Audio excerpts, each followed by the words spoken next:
자기 아들 아끼지 아니하시고 우리 모든 사람을 위하여 내주시니가 어찌 그 아들과 함께 모든 것을 우리에게 주시지 않겠느냐.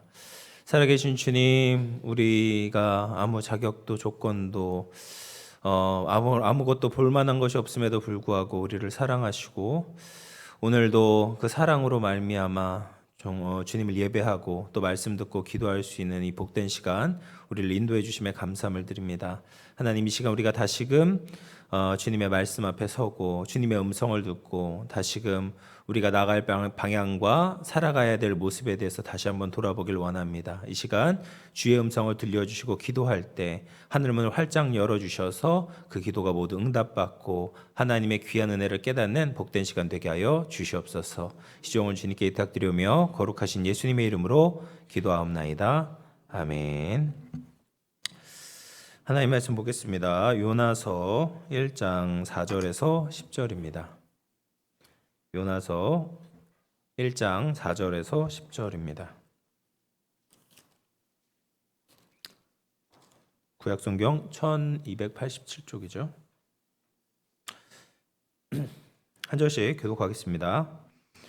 여호와께서 큰 바람을 바다 위에 내리심에 바다 가운데 큰 폭풍이 일어나 배가 거의 깨지게 된지라. 사공들이 두려워하여 각각 자기의 신을 부르고 또 배를 가볍게 하려고 그 가운데 물건들을 바다에 던졌니라. 그러나 요나는 배 밑층에 내려가서 누워 깊이 잠이 든지라. 선장이 그에게 가서 이르되 자는 자여 어찌함이냐. 일어나서 내 하나님께 구하라. 혹시 하나님이 우리를 생각하사 망하지 아니하게 하시리라 하니라. 그들이 서로 이르되 자 우리가 제비를 뽑아 이 재앙이 누구로 말미암아 우리에게 임하였으나 알아보자 하고 곧 제비를 뽑으니 제비가 요나에게 뽑힌지라.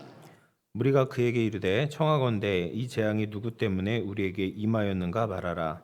내 생업이 무엇이며 내가 어디서 왔으며 내 나라가 어디며 어느 민족에 속하였느냐 하니. 그가 대답하되 나는 히브리 사람이요 바다와 육지를 지으신 하늘의 하나님 여호와를 경외하는 자로다 하고. 자기가 여호와의 함께 봅니다. 자기가 여호와의 얼굴을 피함인 줄을 그들에게 말하였으므로 우리가 알고 심히 두려워하여 이르되 내가 어찌하여 그렇게 행하였느냐 하니라. 아멘. 볼륨을 약간만 키워 주셔야지 되고 조금 작은 것 같은데요. 네, 좀 작습니다. 네, 요나 이야기는 어렸을 때부터 우리에게 익숙한 이야기죠. 그래서 하나님의 말씀을 듣지 않았던 선지자를 하나님께서 폭풍을 일으키셔서 결국 물에 떨어지고 고래에 집어 삼키게 되고 3일 후에 육지로 나와 이렇게 이제 하나님 말씀을 전한 이런 이야기입니다. 그래서 이런 일이 정말 있었을까? 많은 사람들은 또 이것이 그냥 신화나 전설 같은 이야기라고 생각합니다. 그런데 그렇지 않습니다. 예수님께서는 요나서에 대해서 2번이나 언급을 하셨어요. 마태복음 12장 41절 말씀을 보시면 같이 읽어볼까요? 시작. 심판 때에 니느웨 사람들이 일어나 이 세대 사람을 정죄하리니 이는 그들이 요나의 전도를 듣고 회개하였음이거니와 요나보다 더 큰 이가 여기 있으며. 그래서 예수님께서 뭐라고 말씀하십니까? 요나의 전도를 듣고 니느웨 사람들이 회개했는데 지금 요나보다 더 큰 하나님의 아들 예수님이 오셔서 전했음에도 불구하고 왜 회개하지 않냐라고 말씀하고 계시죠. 그러니까 이것이 역사적인 사실이기 때문에 예수님께서 말씀하신 겁니다. 또 한번 마태복음 16장 4절에서도 말씀을 하십니다. 같이 읽어볼게요. 시작. 악하고 음란한 세대가 표적을 구하나 요나의 표적밖에는 보여줄 표적이 없느니라 하시고 그들을 떠나 가시니라. 예수님께 표적을 구하는 이 바리새인들에게 이 요나의 표적밖에 보일 것이 없다라고 말씀하시면서 예수님께서 앞으로 십자가에 달려 돌아가시고 3일 후에 부활하실 것이다. 이 표적을 너희들에게 보여줄 거다. 이 말씀을 하고 계십니다. 그래서 이 요나서가 정말 역사적인 사실로 있었다라는 것이죠.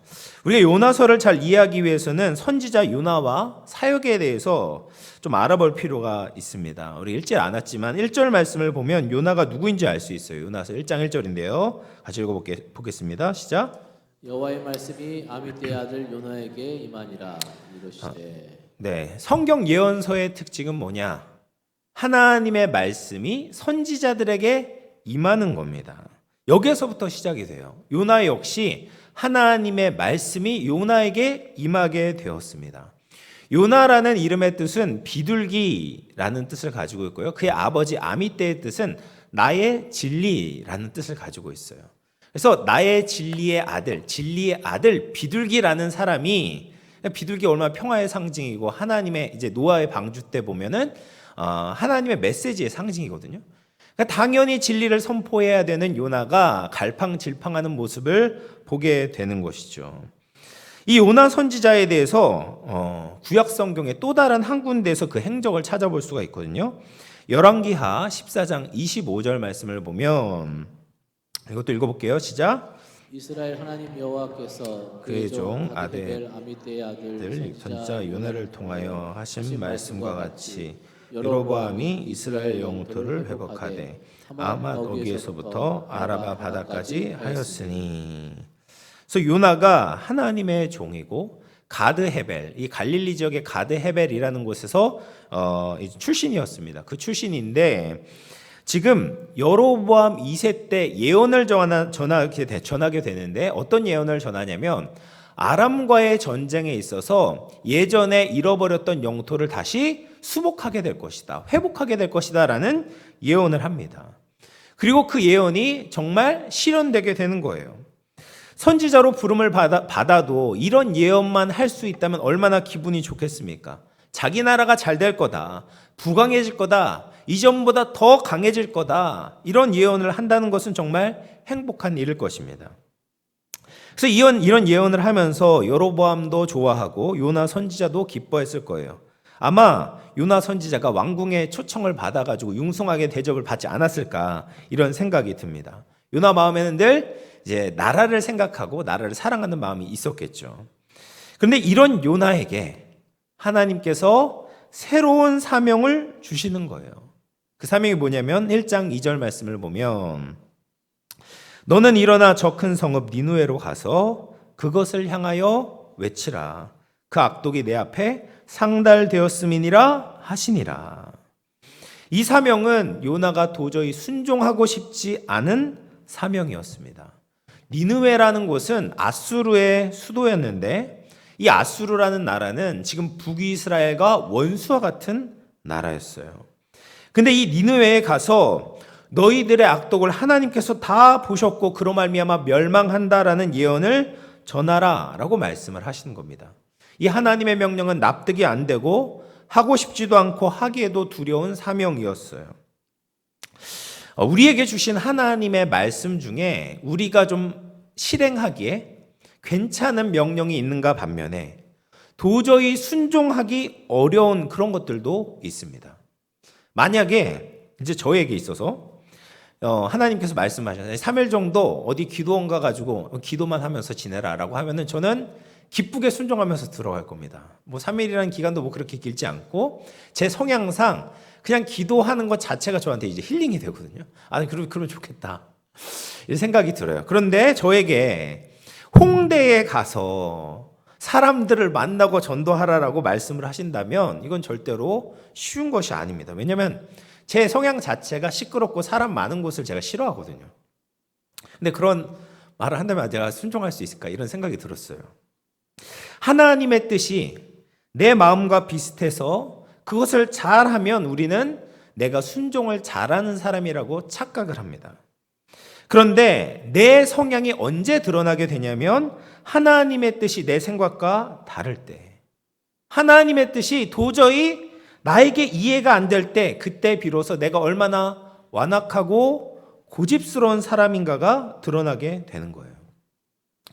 요나가 왜 니느웨에 가기 싫어했을까요? 물론 이제 니느웨라는 그 성, 야수르라는 나라 자체가 북이스라엘과 지금 안 좋은 관계에 있었지만 아수르는 세계에서도 잔혹한 나라로 굉장히 유명했던 나라였어요.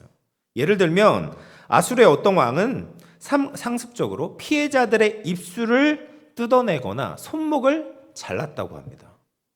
살아있는 사람의 입술을 뜯어낸다, 얼마나 정말 잔인하잖아요. 그리고 또 어떤 왕은 살아있는 사람의 가죽을 벗기거나 또 사람들의 목을 잘라서 쌓아놓기도 했다고 합니다. 그런 이제 토판들이 발견이 됐어요. 그래서 아수르라는 나라는 주변 나라들에 있어서 공포의 대상이었어요. 그 나라가 힘이 강할 뿐 아니라 그 나라 사람들이 하는 행태가 이건 도저히 사람이 아니라 짐승이라고 볼 수밖에 없는 그런 행태를 하는 겁니다.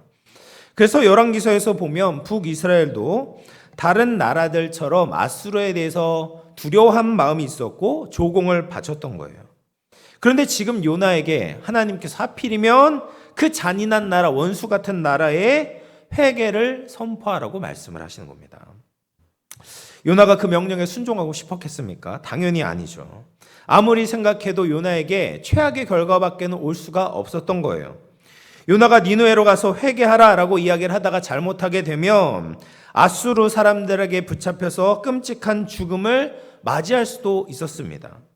그런데 더 최악은 뭐냐면 이 니느웨에게 전했는데 아수르 사람들이 회개를 해서 하나님의 심판이 철회되고 이것이 고국에 알려지면 이 요나가 가지고 있었던 위상, 이 여로보암 2세 때 얘기해가지고 그 하나님의 예언이 성취됨으로 이 나라가 부강해지고 잘되고 이런 것들이 있었는데 한순간 그런 자기의 위상이 떨어지게 되고 부끄러움과 수치를 당하게 될 것이 뻔했던 거예요.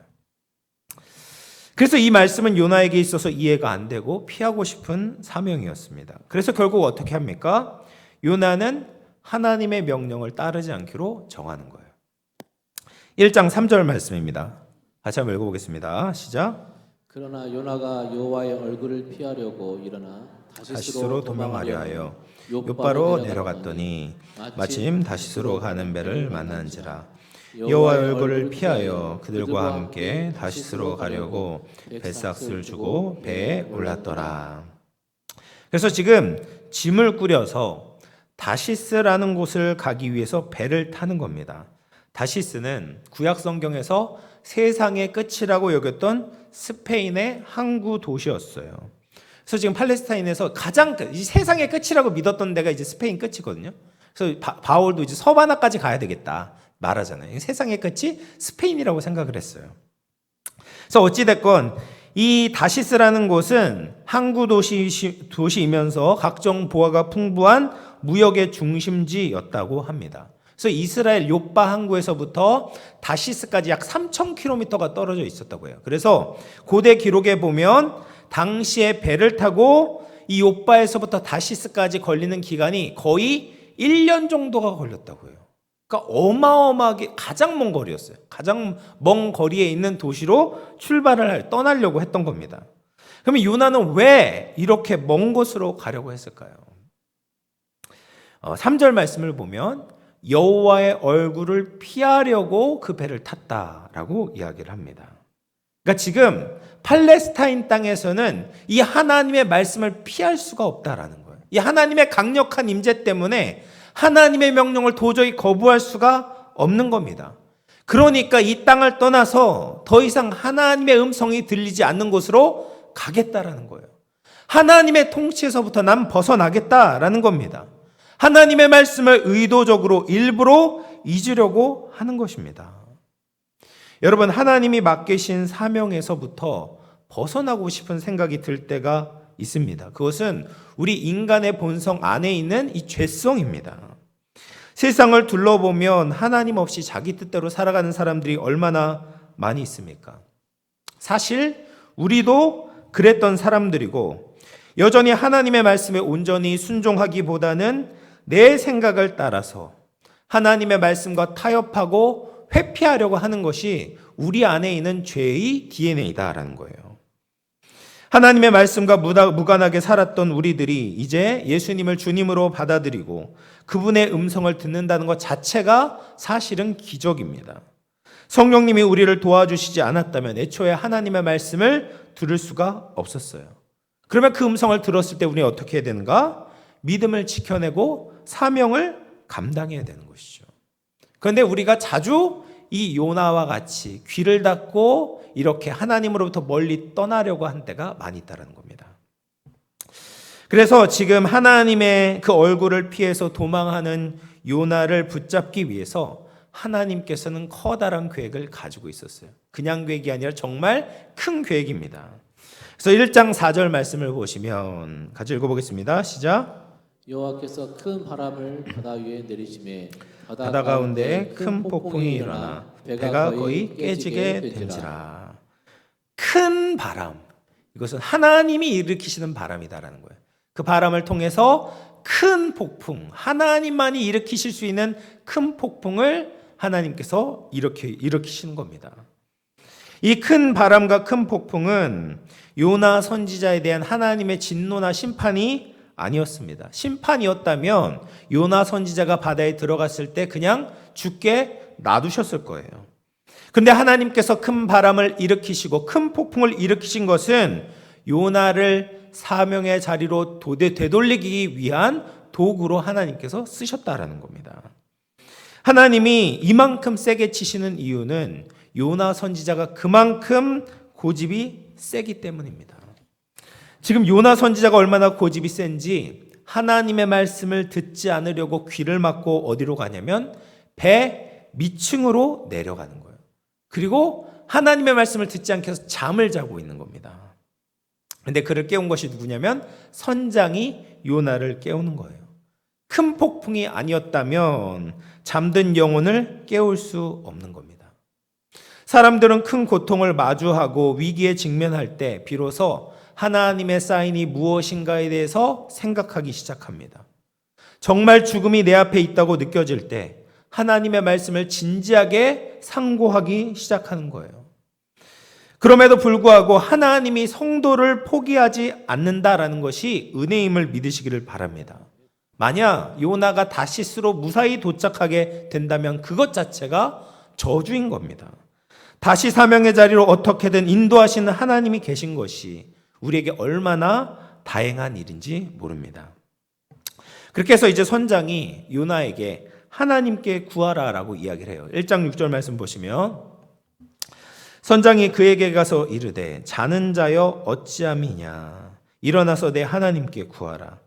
혹시 하나님이 우리를 생각하사 망하지 아니하게 하시리라 하니라. 지금 선장이 봐도 요나가 자는 것은 말이 안 되는 거예요.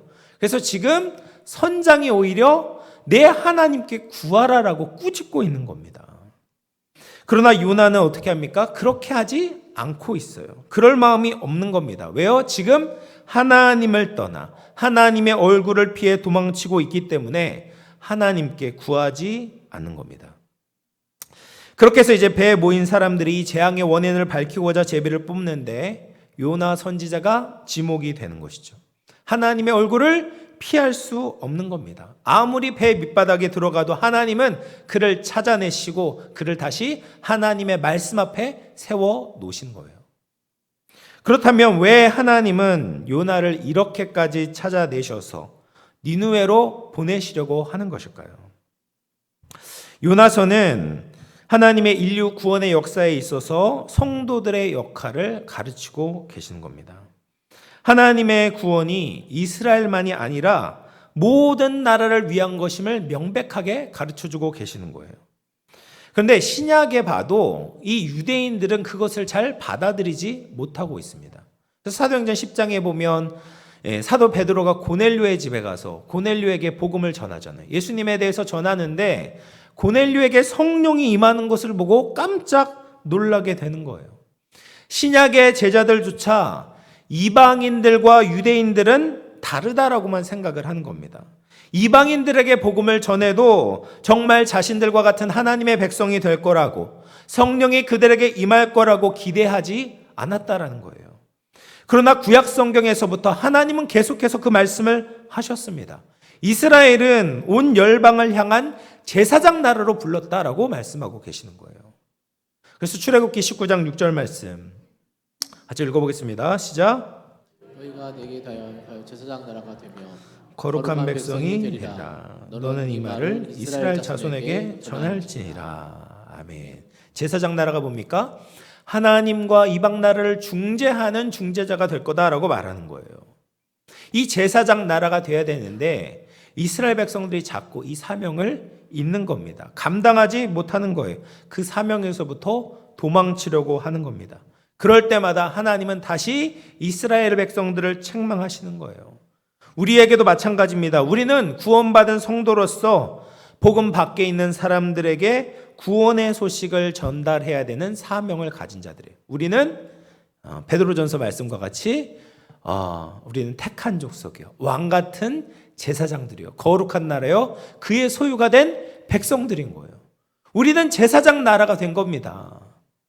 우리는 하나님과 하나님을 알지 못하는 사람들을 이어 주어야만 하는 것이죠. 그래서 모든 사람들은 둘 중에 하나인 겁니다. 복음을 들어야 하는 사람이거나 복음을 전해야 하는 사람인 거예요. 전도를 받아야 하는 사람이거나 전도를 해야 하는 사람입니다. 죄를 회개하고 예수 그리스도의 십자가의 구원을 전인격적으로 믿고 성령을 받게 되면 우리가 어떤 사명을 받게 됩니까? 성령이 너희에게 임하시면 예수 그리스도의 증인이 되어야 하는 것이죠. 구원을 받았다라는 것은 성령을 받은 것이고, 성령이 임하게 되면 반드시 우리는 예수님의 복음의 증인이 되어야 한다라고 말씀하고 계시는 겁니다. 우리가 복음 전파의 부담을 안고 살아가지 않고 있다면 아직 우리는 복음이 필요한 사람들이에요. 복음을 잘 알지 못하는 겁니다. 복음을 전하지 않는다면 요나와 같이 하나님의 명령을 의도적으로 거역하며 귀를 닫은 상태입니다. 우리의 사명이 무엇입니까? 하나님의 복을 전해야 되는 거죠. 나만, 내 가정만 예수님을 알고 믿고 행복하게 사는 것으로 만족해서는 안 됩니다. 아무리 어려움이 있어도, 부담스러워도, 내 마음에 하기 싫어도 하나님께서 주신 말씀을 전해야 하는 겁니다. 이 전도를 하는 데 있어서 수많은 핑계를 댑니다. 내 주위에는 사람이 없다. 나는 전도의 은사가 없다. 요즘 시대에는 전도는 안 된다, 어렵다라고 이야기를 합니다. 근데 사실 그런 것이 중요한 것이 아니라 가장 큰 문제는 내가 하나님의 말씀을 거부하고 있다는 거죠. 귀를 닫는 겁니다. 사명의 자리를 잡고 벗어나려고 하는 나의 영적 상태가 가장 큰 문제인 거예요. 어제자 제가 국민일보를 봤는데 이 전도를 열심히 하시는 권사님에 대한 기사가 나왔습니다. 그리고 공교롭게도 그 권사님은 신길교회 권사님이셨어요. 그래서 이 권사님께서 1년 동안 130명을 전도하셨다고 합니다. 이게 오래된 이야기가 아니에요. 작년 한 해 130명을 전도하셨대요. 그래서 작년에 남편이 천국을 떠난 뒤에 더 열심으로 전도를 하게 되셨다. 매일 전도를 하는데 전도용품을 버리거나 욕을 하는 행인들을 만날 때가 많았다라고 이야기를 합니다. 그러면서 내가 왜 이렇게까지 전도를 해야 되나 푸념을 할 때도 있었지만 그럼에도 불구하고 나가서 전도를 하고 자신을 통해서 한 영혼이 구원을 받는 것이 너무나도 기쁜 일이었다라고 고백을 하셨습니다. 여러분, 지금도 전도할 수 있는 겁니다. 영등포에서도 전도할 수 있는 거죠. 우리도 감당할 수 있습니다. 내일과 모레 드디어 우리가 선교 바자회와 행복 축제를 하게 됩니다. 이것은 단순한 교회 행사가 아닙니다. 교회의 본질이고 성도의 사명입니다. 지금까지 잘 준비해온 것들, 그리고 우리가 기도했던 우리 태신자들, 예수님을 잘 알아갈 수 있도록 우리가 마지막까지 최선을 다하기를 소망합니다. 우리는 씨를 뿌리고 물을 줄 뿐입니다. 그럴 때 하나님께서 우리의 그 노력과 헌신과 그 간절한 기도를 보시고 하나님께서 은혜를 베풀어 주시고 또 많은 열매를 거두게 하실 줄로 믿습니다. 이제 말씀을 마치도록 하겠습니다. 요나를 통해서 우리에게 주신 사명을 돌아보기를 바랍니다. 내가 좋아하는 말씀, 내 구미에 맞는 명령만 지키는 것이 아니라 하나님의 말씀대로 정말 복을 흘려보낼 수 있도록 우리가 기도하고 노력하기를 바랍니다. 우리가 힘이 들고 어려워도 복음이 필요한 것으로 복음을 흘려보내게 될 때 하나님께서 우리에게 더 큰 복과 은혜를 주실 줄로 믿습니다. 이 복되고 보람된 사명을 끝까지 감당하며 세상의 참빛을 비출 수 있는 우리 모든 영혼의 권속들 다 되시기를 주님의 이름으로 축원을 드리겠습니다.